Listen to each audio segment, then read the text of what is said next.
വലിയൊരു അംഗീകാരം. അത്രത്തോളം സന്തോഷമുണ്ട്. വളരെയധികം സന്തോഷമുണ്ട്. ഒരുപാട് നാളത്തെ പ്രയത്നവും പരിശ്രമമൊക്കെയാണ് ഈ സിനിമ. ഞാൻ ഇൻസ്റ്റിറ്റ്യൂട്ടിൽ നിന്ന് ഇറങ്ങിയിട്ട് എനിക്ക് തോന്നുന്നു ഒരു 8 വർഷം എടുത്തു ഈ സിനിമ ചെയ്യാനും അത് റിലീസാവാനും ഒക്കെ. അതിൻ്റെ ഇടയ്ക്ക് ഒരുപാട് ചലഞ്ചസും ബുദ്ധിമുട്ടുകളൊക്കെ ഉണ്ടായി, കോവിഡ് ഉൾപ്പെടെ. ഒരു സമയത്ത് ഈ സിനിമ ചെയ്യാൻ പറ്റുമോ എന്ന് തന്നെ തോന്നിപ്പോയ നിമിഷങ്ങളുണ്ട്. അതുകൊണ്ട് വളരെയധികം സന്തോഷമുണ്ട്. വിചാരിച്ചിരുന്നു ഇത്തരത്തിലൊരു ഇല്ല, നമ്മൾ സിനിമ ചെയ്യുമ്പോൾ ഒരിക്കലും അങ്ങനൊരു ദേശീയ പുരസ്കാരത്തിനെ പറ്റി ആലോചിച്ചിട്ടുണ്ടായിരുന്നില്ല. സിനിമ നന്നായി വരണം, ജനങ്ങളത് നന്നായി സ്വീകരിക്കണം എന്നൊക്കെയാണ് നമ്മൾ ആഗ്രഹിച്ചിട്ടുണ്ടായിരുന്നത്. നടി ഉർവശിക്ക് ഇത്തരത്തിലുള്ളൊരു അംഗീകാരം, മികച്ച സഹനടി എന്നുള്ളൊരു അംഗീകാരം കിട്ടുന്നു. അതെ, അതിനെങ്ങനെയാണ്? വളരെയധികം സന്തോഷമുണ്ട്. എനിക്ക് ഞാൻ ഭയങ്കര ഹാപ്പിയാണ്. ഒന്നാമത് എനിക്ക് തോന്നുന്നു ഞാൻ ഭയങ്കര ബ്ലെസ്ഡാണ്. എൻ്റെ ആദ്യത്തെ സിനിമയിൽ ഉർവശി ചേച്ചീനെയും പാർവതിനെയും പോലെ രണ്ട് ബ്രില്യൻ്റ് ആക്ടേഴ്സിൻ്റെ കൂടെ വർക്ക് ചെയ്യാൻ പറ്റിയത്. ചേച്ചിയുടെ കാര്യം പറഞ്ഞാൽ ഒരു ലെജൻഡാണ്. നമുക്കൊക്കെ അറിയാം, one of the finest actors this country has seen. So എനിക്ക് വളരെയധികം സന്തോഷമുണ്ട്. ഞാനിപ്പോഴും ആ ന്യൂസ് ഉൾക്കൊള്ളുന്നേ ഉള്ളൂ. ചേച്ചിയും പാർവതിയുടെയും ഒക്കെ ഈ പെർഫോമൻസാണ് ഈ സിനിമ. അവരില്ലായിരുന്നെങ്കിൽ ഈ സിനിമ ഇല്ല. ഞാൻ എഴുതി വെച്ച സ്ക്രിപ്റ്റിനെ തന്നെ എത്രയോ ഉയരങ്ങളുള്ള തലത്തിലേക്കാണ് ഉർവശിയും പാർവതിയും ഒക്കെ ഈ സിനിമേനെ കൊണ്ടെത്തിച്ചത്. സോ ചേച്ചിയുടെ അംഗീകാരം എന്ന് പറയുന്നത് സത്യം പറഞ്ഞാൽ പ്രതീക്ഷിച്ചിരുന്നു എന്ന് തന്നെ പറയാം. കാരണം ആ പെർഫോമൻസ് അത്രത്തോളം ഹോണ്ടിങ്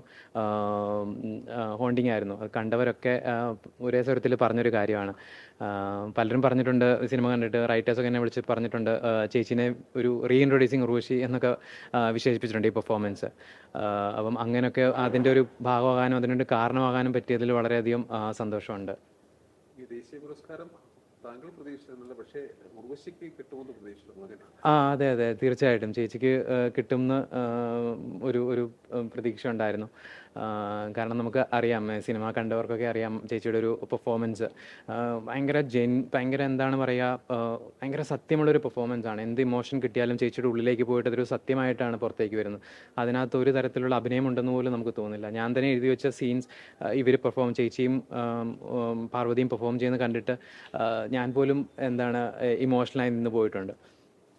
ചില സീൻസൊക്കെ ചേച്ചി ഒരു സിനിമയുടെ ആദ്യം ഒരു 2 മിനിറ്റുള്ളൊരു ലോങ് ടേക്ക് ഉണ്ട്. അതിൽ ചേച്ചി വന്നിരിക്കുകയും ആക്ഷൻ എന്ന് പറഞ്ഞതിന് ശേഷം പിന്നെ കാണുന്ന ഒരു മാജിക്കാണ്.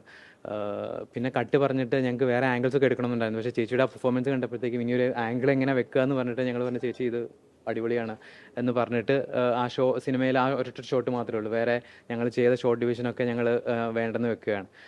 അങ്ങനെ നമ്മളെ അത്ഭുതപ്പെടുത്തുന്ന ഒരു പെർഫോമൻസാണ് ചേച്ചി. പിന്നെ ചേച്ചിയോട് വർക്ക് ചെയ്യാൻ പറ്റുക എന്ന് പറയുന്നത് ഞാൻ ഓർക്കുന്നുണ്ട്. ഞാൻ ഈ സ്ക്രിപ്റ്റ് എഴുതിയിട്ട് ഡിസ്കഷന് വേണ്ടി ചെന്നൈയിൽ പോയി ചേച്ചിയുടെ കൂടെ ഒരു ദിവസം മൊത്തം ചെലവിട്ട് വന്നപ്പോഴത്തേക്കും എനിക്കൊരു യൂണിവേഴ്സിറ്റിയിൽ പോയിട്ടൊരു ക്രാഷ് കോഴ്സ് ചെയ്ത ഫീലിംഗ് ആയിരുന്നു.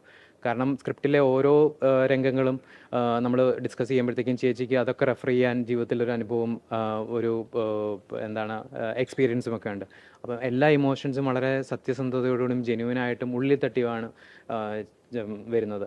അതുപോലെ തന്നെ വളരെയധികം ബുദ്ധിമുട്ട് അനുഭവിച്ചു. വെള്ളത്തിൽ നിന്നിട്ട് അഭിനയിക്കുക എന്ന് പറയുന്നത് ഭയങ്കര ബുദ്ധിമുട്ടുള്ള കാര്യമാണ്. കാരണം ഈ സിനിമയുടെ ലൊക്കേഷനിൽ ഓരോ ആൾക്കാരും ഓരോ ദിവസവും അസുഖം വന്നിട്ട് മാറിക്കൊണ്ടിരിക്കുകയാണ്. അങ്ങനെ എല്ലാവർക്കും കാലിന് ബുദ്ധിമുട്ടുണ്ട്. ചേച്ചി ഇന്ന് കാണുമ്പോഴും പറയും, കാലിൽ ആ ബുദ്ധിമുട്ട് ഇതുവരെ മാറിയിട്ടില്ല എന്ന് പറയും.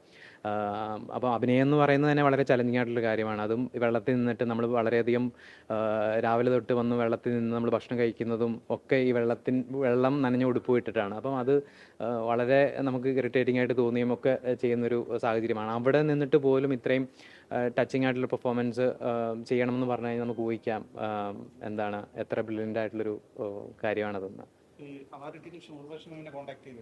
ഇല്ലല്ല, ഞാനിപ്പം അതിനുള്ളൊരു സമയം കിട്ടിയില്ല. ചേച്ചീനെ എന്തായാലും വിളിക്കണം ഉടനെ തന്നെ. സ്റ്റേറ്റ് അവാർഡ് കിട്ടിയപ്പോഴും ചേച്ചിക്ക് വളരെയധികം സന്തോഷമായിരുന്നു. ഞങ്ങൾ ഒരുപാട് നേരം ഫോണിൽ സംസാരിച്ചു. അപ്പം തീർച്ചയായിട്ടും ഈ തിരക്കൊന്നു കഴിഞ്ഞാൽ ആദ്യം ചേച്ചീനെ വിളിക്കും.